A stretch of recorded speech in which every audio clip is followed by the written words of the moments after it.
Hindu Times Channel dibuat dengan rasa tulus ikhlas untuk mengumpulkan, mengkaji, dan mendokumentasikan sejarah Hindu, pengetahuan suci, dan filsafat rohani Weda. Apabila Anda ingin mendukung channel ini, kami mengundang Anda untuk mengklik tombol like dan subscribe, serta membagikan konten-konten kami.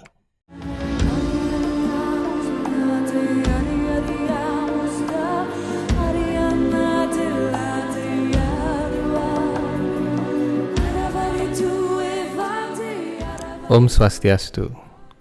Memiliki tubuh yang besar, 4 kaki, bersisik, dan memiliki kemampuan untuk terbang serta bisa menyemburkan api. Apa yang Anda pikirkan jika melihat makhluk seperti itu? Benar, Anda pasti berpikir tentang naga. Siapa yang tidak takjub dengan makhluk ajaib bernama naga? Apalagi jika Anda adalah penonton setia Harry Potter, Game of Thrones, atau mungkin Godzilla dengan King Ghidorahnya. Anda mungkin sudah tidak asing lagi dengan kadal terbang yang satu ini. Figur naga ada di hampir setiap kebudayaan di dunia, mulai dari Asia, Eropa, bahkan Afrika.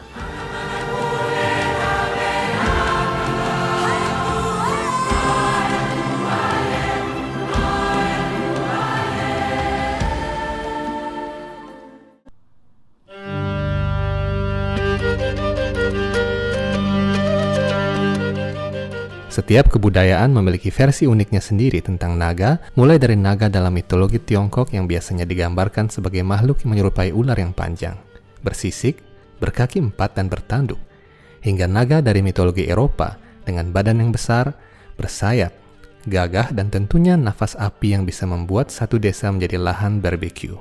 Naga jenis ini adalah makhluk paling umum dari naga yang kita ketahui. Dalam berbagai kitab suci, legenda-legenda, atau peninggalan cerita rakyat dari berbagai kebudayaan di dunia, naga tetap menjadi figur yang tidak bisa disembunyikan dan mengundang pertanyaan dari zaman ke zaman. Apakah mereka memang makhluk yang benar-benar ada pada zaman dahulu? Lalu mengapa kini mereka lenyap? Jika mereka telah lenyap, apa yang menyebabkannya? Dan kemana mereka pergi? Dalam kitab suci Weda banyak uraian tentang kerajaan surga yang dipimpin oleh Dewa Indra dengan banyak makhluk ajaib yang menghuninya. Salah satunya adalah para uraga, yang kita kenal sebagai naga atau ular yang memiliki kekuatan mistik. Dalam kitab suci Weda Srimad Bhagavata Purana, disebutkan bahwa naga Taksaka adalah naga yang terbang dan memiliki sayap. Naga inilah yang menggigit Maharaja Pariksit dengan bisanya yang berupa tetesan api, hingga badan Maharaja hangus menjadi abu. Kitab Mahabharata juga menyebut sejarah ini terjadi sekitar 50 abad silam, tatkala zaman Kali Yuga dimulai. Kepercayaan tentang naga juga dapat ditemukan di Indonesia, khususnya di Bali dan Jawa. Bahkan beberapa lokasi di Bali disinyalir ditinggali oleh naga, dan beberapa orang telah menjadi saksinya. Bahkan legenda Bali kuno menyebutkan bahwa alam semesta kita ditopang oleh naga yang jika sisiknya bergetar, maka akan ada gempa bumi yang besar. Kepercayaan ini sangat melekat dalam keseharian masyarakat Bali. Jika kita teliti dari logika, manusia pada umumnya akan percaya jika pernah melihat sesuatu, apalagi menyangkut kepercayaan yang tersebar luas dan bertahan lama berabad-abad. Ilmuwan modern boleh menganggap peradaban Mesir kuno dengan dewa-dewanya atau peradaban Cina kuno dengan naganya adalah mitos belaka. Namun mengapa kepercayaan akan mitologi itu mampu membangun peradaban yang sangat maju, bahkan melebihi peradaban modern saat ini? Dari sisa-sisa peradaban kuno pun, kita bisa mengambil suatu kesimpulan bahwa mereka tampak benar-benar serius dengan apa yang mereka yakini. Secara logika, keseriusan semacam itu hanya bisa terjadi jika sesuatu benar-benar ada dan bisa dirasakan dengan panca indera. Pertanyaannya, apakah mereka benar-benar ada? Untuk menjawab pertanyaan ini, mari kita coba meneliti apa yang disampaikan dalam kitab-kitab suci Weda. Pada bagian Purana dan Itihasa, diuraikan tentang sejarah peradaban masa lampau. Dalam kitab Purana, deskripsi tentang naga muncul beberapa kali. Nama-nama naga yang terkenal antara lain Sesa, Wasuki, dan Vritra. Anantasesa adalah naga rohani yang menyangga setiap alam semesta dengan salah satu kepalanya. Anantasesa, sebagaimana dinyatakan dalam kitab suci Weda, adalah ekspansi atau perbanyakan rohani dari Sankarsana yang menguasai hukum alam. Karena itu Weda menyatakan bahwa hukum gravitasi disebabkan karena tenaga Anantasesa dan bisa dimanipulasi dalam keadaan tertentu. Hingga kini umat Hindu memuja Anantasesa yang juga bertugas memayungi Sri Wisnu dengan ribuan tudung kepalanya. Sementara itu, Naga Wasuki adalah naga air yang juga memiliki ribuan kepala. Wasuki hidup di sebuah planet di bagian bawah alam semesta yang disebut Nagaloka atau Patala. Dinyatakan dalam beberapa sumber lain bahwa jalan masuk ke planet-planet lain dapat dibuka dari bumi. Naga Wasuki sangat takut pada Garuda, burung rohani yang menjadi kendaraan Tuhan. Kisah ini ada dalam Mahabharata. Apabila dilihat dari sisi geologi, naga adalah dinosaurus yang hidup pada era Mesozoikum, sekitar 200 hingga 65 juta tahun silam. Era tersebut, jika dicocokkan dengan zaman menurut Weda, jatuh pada Manwantara ke-6, yakni Caksusa Manwantara. Dalam berbagai Purana dinyatakan bahwa pada awal periode Caksusa Manwantara, Tuhan turun ke bumi ini dalam wujud Kurma Awatara, seekor reptil raksasa untuk membantu para dewa dalam mengaduk lautan susu guna mendapatkan amrita atau minuman kekekalan. Inkarnasi Tuhan ini dikenal dengan nama Kurma Awatara. Dalam Veda Bhagavata Purana dinyatakan bahwa seperti halnya inkarnasi Tuhan sebagai Waraha atau babi hutan maha besar yang merupakan leluhur dari semua mamalia dan binatang hutan lainnya, begitu pula inkarnasi Kurma adalah leluhur dari semua reptil dan amfibi. Menurut ahli geologi, era Mesozoikum adalah zaman berkembangnya reptil dan amfibi, terutama pada zaman Trias dan Jurassik. Lebih lanjut lagi, Veda Bhagavata Purana membahas pada zaman yang sama, yakni Caksusa Manwantara.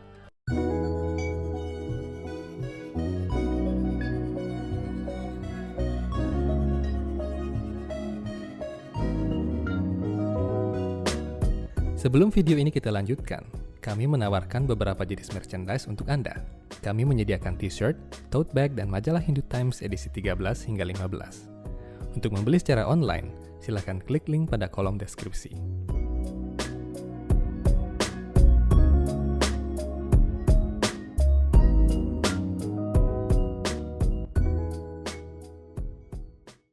Tuhan menurunkan seorang Prajapati bernama Daksa. Prajapati adalah makhluk manusia yang dikuasakan oleh Tuhan melalui Dewa Brahma untuk menciptakan populasi alam semesta dengan beraneka ragam makhluk hidup. Prajapati Daksa memiliki 11.000 anak laki-laki dan 60 anak perempuan. 17 anak perempuannya dinikahkan dengan Risi Kasyapa. Ke-17 istri Risi Kasyapa ini menurunkan berbagai makhluk hidup yang memenuhi alam semesta selama periode Caksusa Manwantara, mulai dari bidadari, malaikat, dewa, asura, manusia, pohon, burung, mamalia, reptil, naga, dan makhluk-makhluk halus. Ini mungkin terdengar mustahil bagi manusia modern, namun segala sesuatu yang dikuasakan Tuhan pasti terjadi dengan cara-cara yang tidak bisa kita bayangkan. Secara sains, tidak mungkin sepasang manusia biasa melahirkan pohon dan binatang-binatang karena kromosom yang berbeda. Namun ilmu pengetahuan dan teknologi rekayasa genetika bukan tidak mungkin bisa melakukannya pada tahap kemajuan pengetahuan dan kekuatan yoga mistik tertentu.